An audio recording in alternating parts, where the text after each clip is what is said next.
don't have the thought of I need this to do that. That is usually not the case. Janis Ozolins is a visual storyteller, content creator, and book illustrator who's reached millions of people by turning complex ideas into engaging visuals on social media. I still remember how I was listening to that 4-Hour Workweek book, and I said to myself, like, Janis, you've been such an idiot. Kids need now at the age of 16, 17 to decide what they will do for the rest of their life. And that's ridiculous. What really works to figure out what is our thing is the process of elimination. How did family come into the picture? My wife said, let's sit down, let's calculate our finances. If somebody else asks me, should I quit or just pull the plug, and then I will figure things out. I think context matters a lot here. We built a house, we had a loan, we have 2 kids. I will not quit job and then just hope that my creative work support us. I think some people go in the wrong direction by fully relying on discipline. When I found visuals, a lot of things clicked for me. It felt sustainable. I live in Latvia. We have smaller salaries. When Sean Perry reached out to me, he's from San Francisco, so I just went and Googled the designer prices in San Francisco, closed my eyes, sent the email. He sent back a little bit less, and I was like, yeah, sure, that's fine. It's like, oh my God, this is so much money. Don't think that another 9 to 5 will fix this thing for you if you work on your creative business on the side. And I changed 9 to 5 jobs by not changing industries, but just changing companies. And that was the big mistake because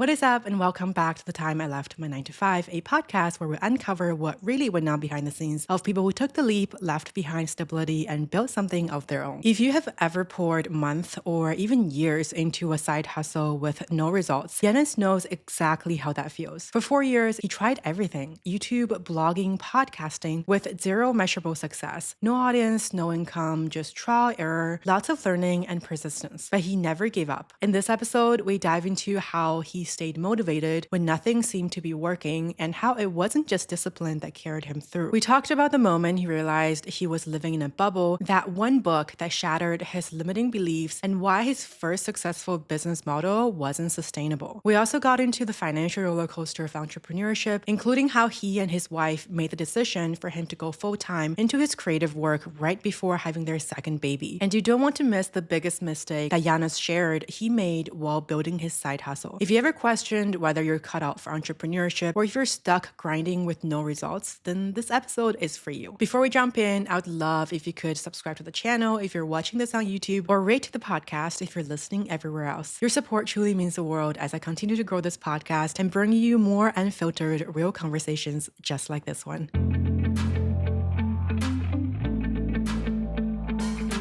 Thank you so much for joining us today, Janis. my pleasure. All right. The first question that I ask all of our guests, kind of like an icebreaker, is from scale of 0 to 10, how much do you regret leaving your 9 to 5? 0 being best decision of your life, and 10 is regretting. Well, saying 0 feels like it would be just too arrogant, but it's definitely in the realm of 0. I don't have any regrets because my transition was smooth, My experience was nice, and the worst things I anticipated or expected didn't happen. So it's definitely a good experience for me. But 1 to 2, I think, would be a fair answer, because there are some things which even now, it's been more than 3 years since I left 9 to 5. There are things you learn about, I could appreciate these things like back in the days when I was in 9 to 5. So it's not like, oh my God, that world was awful and this is amazing. I think after these years, same as with relationships,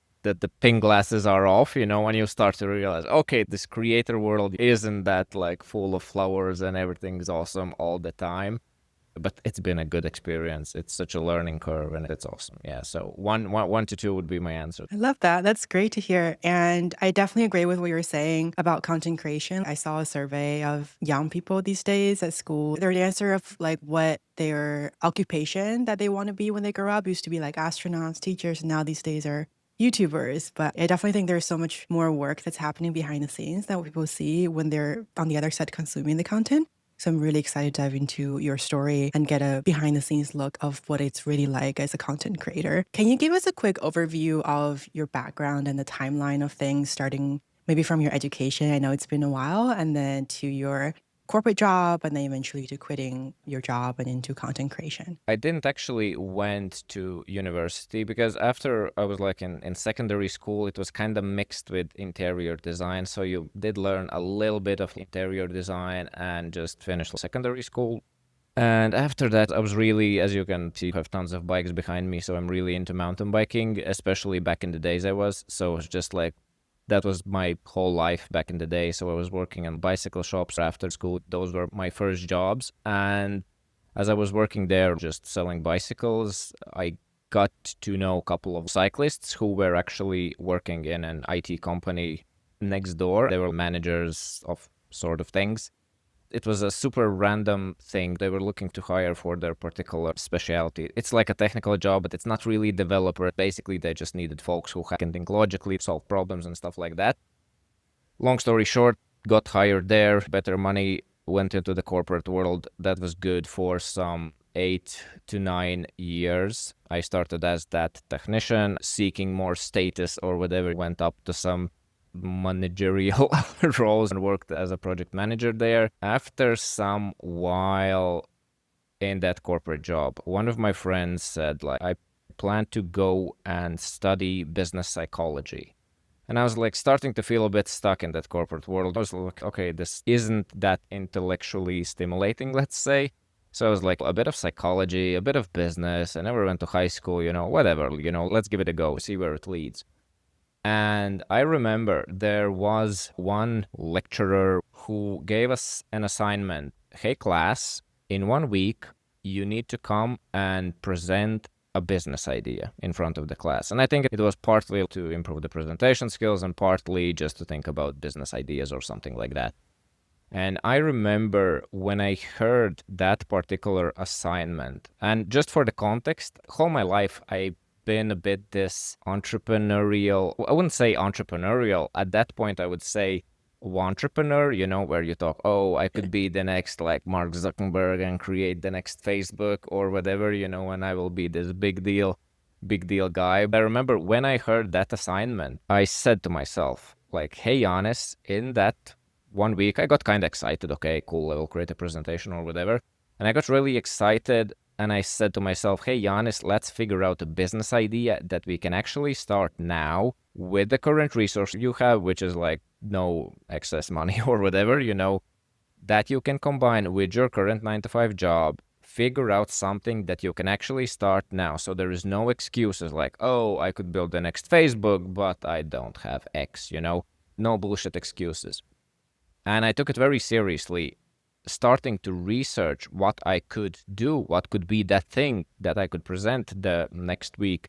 I stumbled upon this online business, and that was just for the context. So all the like online business thing was a thing for a while, but it wasn't as mainstream as it is now. Like you said, oh, what do you want to be when you grow up? I want to be a YouTuber, that wasn't really a thing. I think like all this online business stuff was still pretty like niche. But yeah, I stumbled upon some blogs and I read, oh my God, there was these people who work from laptops and live in Bali. And it just felt, wow, it's so exciting. That was the initial big spark, which created this journey of personal development and learning about business and online business. And basically that little conversation, that little prompt led me on this path. And it was 4 years of no measurable results, meaning no audience, $0 made, I just learned like crazy. I started listening to like audiobooks because when I listened to the 4-Hour Workweek by Tim Ferriss, which I'm sure a lot of listeners know, that Tim Ferriss kind of the icon in this space. And as you probably might notice, at that like early 20s, I was a little bit of arrogant, feeling like I understand life, I'm pretty smart. And I still remember how I was listening to that 4-Hour Workweek book and I was around 2 hours in the book and I said to myself like, holy shit, Janis, like you've been such an idiot. Because what I realized is just I was living in a bubble and there's this insane world out there which I had no clue about. And there is this Tim Ferriss guy who lives his life completely differently, like doing these crazy things like, oh my God, this is so interesting, so exciting. Because previously I didn't read books at all because it was like school's mandatory literature. I just didn't care, so I didn't read. I just somehow cheated or whatever. I didn't really remember. But yeah, Tim Ferriss really got me hooked on this whole online business thing and just like this unconventional view of the world. It was 4 years of lots of experiments, lots of learning, no measurable results. Then after those 4 years, I kind of stumbled upon this explaining ideas visually, which is my thing, which I do online most of the time. That's how I built some audience, got some gigs, have course around it. And that's essentially where to this day, like most of my income comes and how I don't run any ads or anything like that. It's all organic content. And that's where it started. And more or less, yeah, we can dig into some specific questions there, but that's the big picture. Yeah, I would love to get into like your current business model, content creation. But I want to start the conversation actually with the time that you read the Tim Ferriss book. I've read that myself too, and it was such a feel good book that it just gets your blood pumping. But I know there's still a gap between reading that book and feeling good, feeling like you're invincible, to actually taking the action. So it sounds like something clicked when you kind of took that professor's class and you went from listening to music to listening to podcasts and listening to audiobooks. What would you think contributed to that change in your bias towards action? Well, I would say the first thing was the university, whatever prompt was just the prompt, was just the right question. I guess when you are an entrepreneur and you just talk big and don't do shit for a very long time, at some point, you might look at yourself, stop justifying your own bullshit and face the truth. This is just nonsense that you're talking. And I guess for most people, there's various things we do. It might be like lack of exercise or drinking or whatever, where you justify that bad behavior for a very long time. And at some point, you're like, this is bullshit. It's time to change. So I don't know, I got excited to figure out a business model that I will be able to start that next week. But it was just the right question at the right time, I guess. And of course, that led to finding, because I was like, when I found the 4 Hour Workweek book, I didn't read books. And I was like, I don't read books, but that book came coming up in a lot of these blogs. And I was like, damn, it sounds super interesting. And then I think I was listening on YouTube on some interview. There were guys talking about their favorite tools, and one of them mentioned audiobooks. I didn't know actually that audiobooks was a thing at that time. I was like, hey, there's a thing called audiobooks. Okay, let me check. Oh, maybe I can listen to that 4 Hour Workweek book, which came up a lot. And that's when I picked up the book. And as I said, I was like around 2 hours in the book, and I said like, holy shit to myself. I was like, oh my God, there's this crazy new world to explore, etc. And that just it broadened my perspective. What I thought was possible was something like small at that time. And when I heard that Tim Ferriss story, I just started to realize, oh my God, there is so much to it. I always had this belief where I was like, here am I, the regular, normal person. And then they are these entrepreneurs, but here's us and there's them. And there's just some mystical thing between us. And I felt I'm in this group, so I can't be in that group. I don't know. That was just a belief I carried. But listening to these podcasts, listening to these books, I always encourage people like read biographies of whatever, even like the crazy, Steve Jobs, whatever people. And when you hear, of course, like Steve Jobs is maybe an extreme character, you hear his story and it's still like insane things he did and stuff and how he was. But a lot of the stories, when you hear the full picture, you understand, okay, I can relate so much to this idol I have, like this pedestal, that, oh, he's so amazing. But when you hear his full story, it's like, oh my God, he's so similar to me. So yeah, just that new knowledge just broadened my perspective, and it made it more believable that I can pull it off as well. I love that. I think that goes to what we were talking about before I started recording as well. It's like the point of this podcast is hopefully it'll help more people to broaden their perspective and see there's the other side. That's like, we're also everyday people, but you took the leap and decided to bet on yourself. So from that very exciting kind of perspective shift to, I know you said you had 4 years of trying YouTube podcasts and you tried blogging that didn't take off before you kind of landed on this explaining idea visually niche that you're in right now. Can you tell us more about what happened during that 4 years? What kept you going, and what do you think didn't work? Yeah, I think that's a great question, and I think very important one for a lot of people, because often people ask me like, hey, Janis, you had this 4 years of no results, no nothing, and you kept going. Why? Like, that sounds like weird. How, like, you must have like tremendous amount of discipline. Well, that is absolutely not the case. I think the thing that I did very well was, I think I had a good goal, good North Star, which was, I want this laptop lifestyle. I want to be my own boss. I like this digital, some sort of digital business. I don't want employees. I want this laptop lifestyle, be my own boss. Like, that was the North Star. I didn't put myself in a box like, hey, I like make a living by doing blogging or whatever. I was very vague with in terms of how I will get to that ultimate goal, but I think the ultimate goal was pretty good. So I really allowed myself to experiment a lot, because it was just, as I said, I stopped listening to music. I didn't watch like Netflix like almost 4 years, you know. I was really addicted to this process and exploration. Like, every book I picked was like, hey, this sounds interesting, you know, let's dig in. And I just kept it fun. As well, with every experiment, I tried blogging. Just, oh my God, this feels like such an uphill battle. And there is a balance between, I think, where it's super fun, intrinsically motivating, and when you need to push yourself with some more discipline.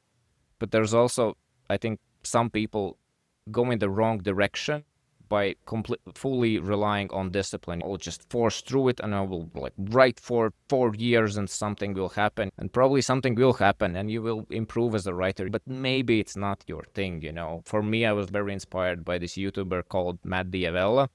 He had these very nice cinematic videos, and I was like, I will be that guy, you know. I want to make these super fancy videos.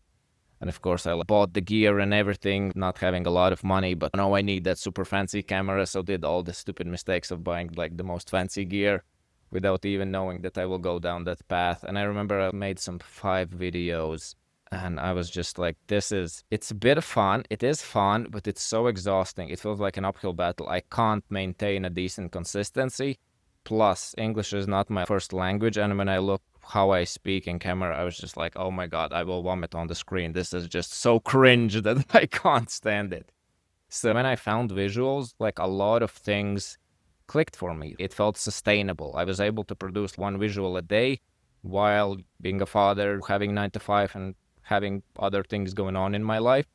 It was sustainable because for visuals, I would say 80% of the work is just this research and brainstorming, where you have ideas, you make some quick sketches, you can go about your day, do other things, decent ideas, and then sit down in the evening in 30 minutes or 15 minutes, put up the full concept, and it's done. So that felt sustainable. It felt fun because most of it is like this brainstorming process. And of course, it's individual for every people. Some people might really enjoy video creation. Some people just love writing. So yeah, I guess it's like, keep it fun, keep it interesting, have a good North Star, but be flexible how you actually might get there. And kids need now, at the age of whatever, 16, 17, to decide what they will do for the rest of their life. And that's ridiculous. I think what really works to figure out what is our thing is the process of elimination, where we just try things and then we can, this is not for me.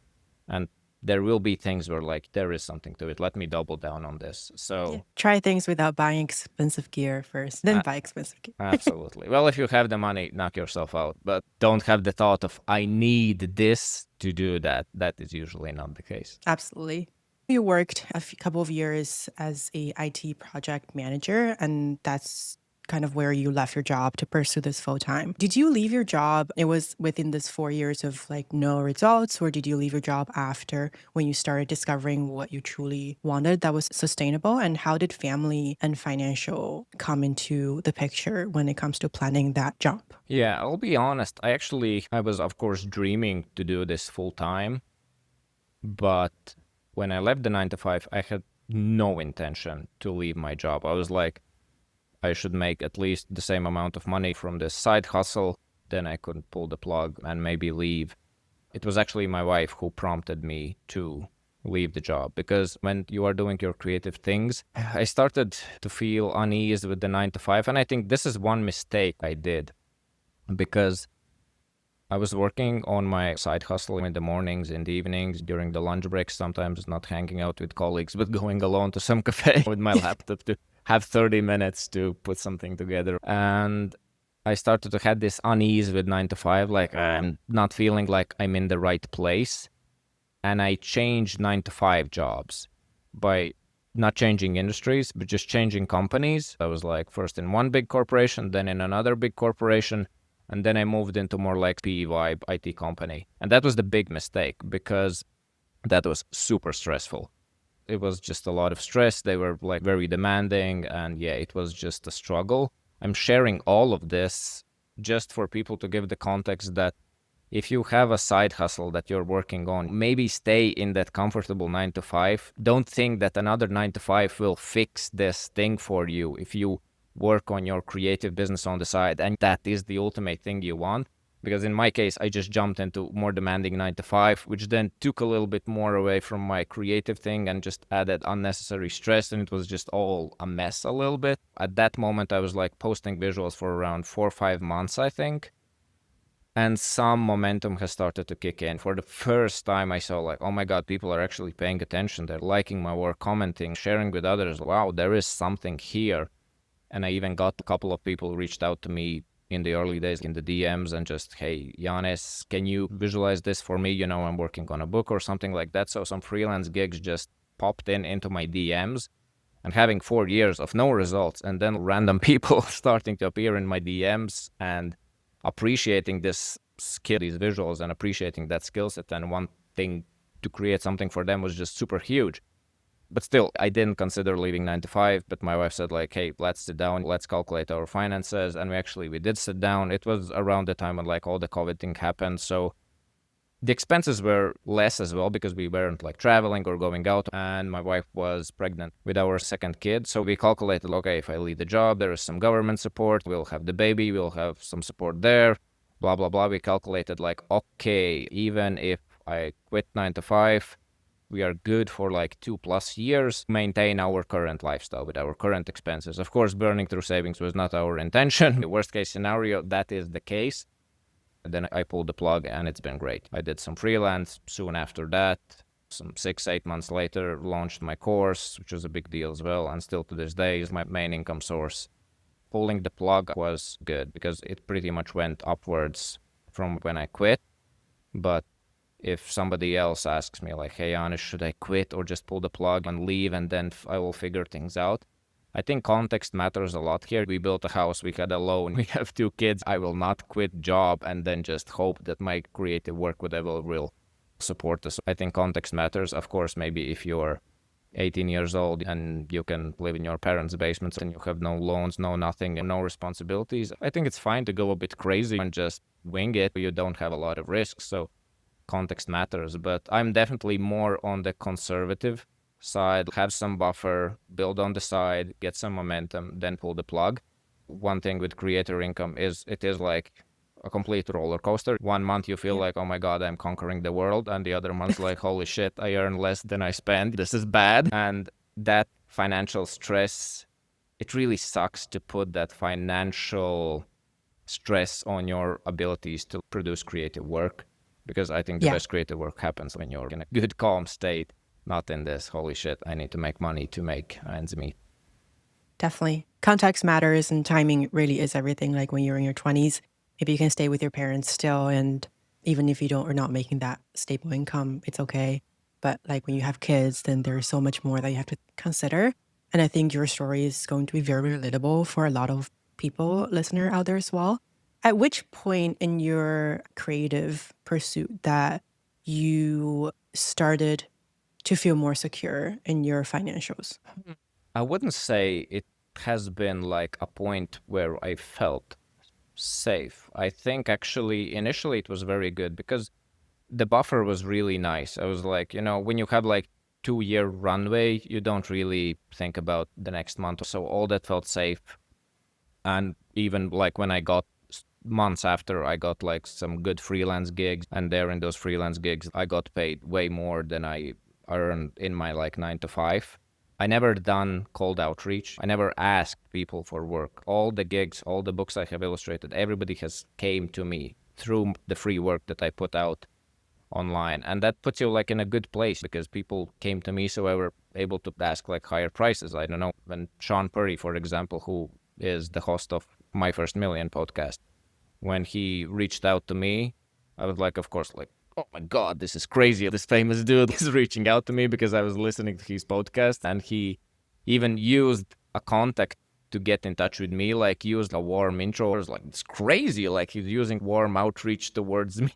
So I just remember when I live in Latvia, we have way smaller salaries. And I still remember, okay, I know this Sean guy. I know like he has money and stuff. Okay, he's from San Francisco. I just Google designer prices in San Francisco. So I just went and Googled the prices, and I don't know, closed my eyes, sent the email. He sent back a little bit less, and I was like, yeah, sure, that's fine. This was like, oh my God, this is so much money. It was just a good story. Yeah, I would say I got too comfortable because like some last year and the year before that was when, especially when we moved to Spain, our expenses moved up by quite a lot. Then there was multiple months where like I earned less than we spent, and that was like, shit, this is not good. So yeah, I would say I'm not the best person to deal with finances. It's still something I need to work on. I'm a bit more this creative spirit who's, that's everything gonna be fine, no worries. But I think a bit more strategical approach here is I'm actually working on a visual that is about, I just have this visual in mind where there's two options where you can spend money: latest iPhone or your freedom fund. Meaning the idea that don't buy the latest iPhone or whatever, put that money in your freedom fund, because having that buffer that for X amount of months you are safe is the best feeling in the world. When you're truly free, when you have free calendar, when you can do what the hell you want with your time and your work, it's such a nice, cool place to be. Being financially responsible will get you there faster. Yeah, I love that advice.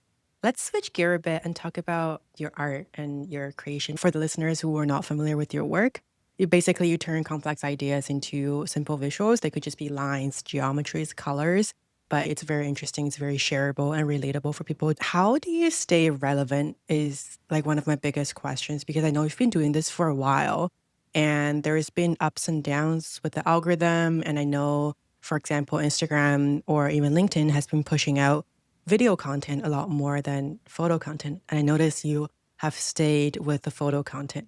So can you explain a little bit of what was your thought process behind it? Yeah, staying relevant is definitely thing. I do feel there was some years back, there was a time when on Instagram, this type of work was super appreciated. Every other visual went viral and was like, this is amazing. And then even now, it's like the reach has plummeted quite a lot. There are some strategies that maybe works here and there. Like if you think about what the social media companies want, they want your eyes to be glued to the phones a bit longer. And I kind of really hate that concept, because the core of my work, the core mindset I've built this work, and the core thing I teach is respect your audience's attention. Meaning, like, probably have noticed on LinkedIn, I post these short captions, these nice visuals. I like that I can give you an idea in your mind in few seconds. You understand this interesting concept through that work. And that's kind of the art of it. That's what I love about it. It's nice for the human. They get, in this very short amount of time, they get this interesting concept where they can absorb it and understand it, instead of reading a longer blog or watching like a 1-minute video, versus I can give that insight in a few seconds. But of course, for the social media companies, it's like they just spend 2 seconds on your thing. It means it's shit. That's a bit how they may think about it. But of course, there's other things, likes, reshares, that all goes into play as well. But I must say, I'm not too algorithm obsessed, because it comes and goes. And I'm like, okay, is this valuable? Do people appreciate this? Yes, that is, I think, still true. So I continue to do that. Of course, I'm a bit more conscious about, okay, maybe I can do a little bit more carousels, especially on LinkedIn. I feel maybe I can do carousels every other day instead of one visual per day, but I kind of do what I want, really. I'm definitely conscious about figuring out a way how to do video content. I don't like the idea of just taking my visuals and slapping a song to them and slowly introduce the elements to create a video out of it just for the video's sake, so I can participate in sharing reels and videos for other platforms, but I'm definitely thinking about how to create video content. I have some ideas, but we'll see. Need to come up with that craft, all that thing. Yeah. I like that because in a sense, you're staying true to yourself, right? Because the whole reason why you felt connected to the visuals is because this is something that is sustainable. And we know video is a lot of work. It's like a different kind of work where you don't have to touch editing or finding the right music and kind of doing other things. Yeah, I think it's a bit like chasing trends, and I don't think it's always the best thing. It depends like what your business is and etc. There's a lot going on, and I feel I'm in that place as well because most of the freelance gigs I get is about like, hey, can you illustrate books? Because this work really goes well with books where you can have a couple of visuals in every chapter that helps to explain ideas. But I would say my content, and especially as I usually share like creative, productivity, self-help type of things, it's very universal, and I think it has this Netflix vibe, and you can get a little bit too attached of like, hey, I must go viral, etc. And virality means money, and it's absolutely not the case. Don't think that, oh man, I will go super viral and that will bring like tons of sales. It's usually not the case. It's similar like if you just reshare other people's works or just share memes all the time, it's cool, it goes viral, it's fun, it's interesting, but it doesn't really necessarily translates into what you actually want to get, which probably is like customers and impact. Just don't think only about virality. I love that advice. And it's extra valid because you said like all of your freelancing work are inbound. So it definitely shows that you created a personal brand and it's out there for people to discover. It doesn't have to be reaching millions of people. It doesn't have to be super viral, but if it lands up in front of the right audience, then the work is going to come in by themselves. I know a lot of people who have way smaller followings than me, but they make like 10 times more than me. So I've seen that first case, so yeah. So if you were to give one piece of advice to people who are still working their 9 to 5, but are starting a side business and see where it goes, what's that piece of advice you would give them? I think there's two things that comes to mind. One thing is like I have this very much like one of my favorite quotes, which I personally use quite often, is from this personal development coach, Brendon Burchard.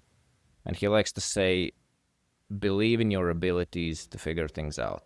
And what I love about this quote is like, it's not this fake-ish type of affirmation type of thing where you go to the mirror and say like, I'm rich, I'm rich, I'm rich, you know, but on your bank account, you have zeros there and you're like dead poor. You're not lying to yourself. But when you say like, I believe in my abilities to figure things out, it's honest because it's true. If I think about when I was learning to drive a car, first time when you sit in that car, it all feels weird and I will never learn to do this, but you kept trying and you learn how to drive a car, and now you drive the car and you talk the phone and you eat your sandwich in the other hand and feeling super comfortable, which is not something I recommend, but that's often the case. Any person who listens to this can look back in their life and think about there are many things where I felt I can't do this or this is impossible, but in fact you did and it was and all worked out. So just have the confidence that you can figure this thing out. You certainly can, same with all those other things. So that would be one. And the other one that comes to mind, which I as well often remind myself, is what's the alternative? Okay, I can quit on my dream and continue to work 9 to 5. Well, that's the alternative. Do you want it? I'm like, no, this alternative sucks. I'll keep trying or die trying. That's essentially two options. And yeah, it can feel like you're getting nowhere, but just give yourself some years. It's important what I said about those 4 years when I had no results. I was allowing myself to quit a lot of things. So it continued to be intrinsically motivating for me. I didn't grind it out for years. I was just like, okay, whatever, let's ditch thing, try this other thing out. Intrinsic motivation, what's the alternative? Believe in your abilities to figure things out. All will be good. Thank you so much for sharing our insights. My pleasure.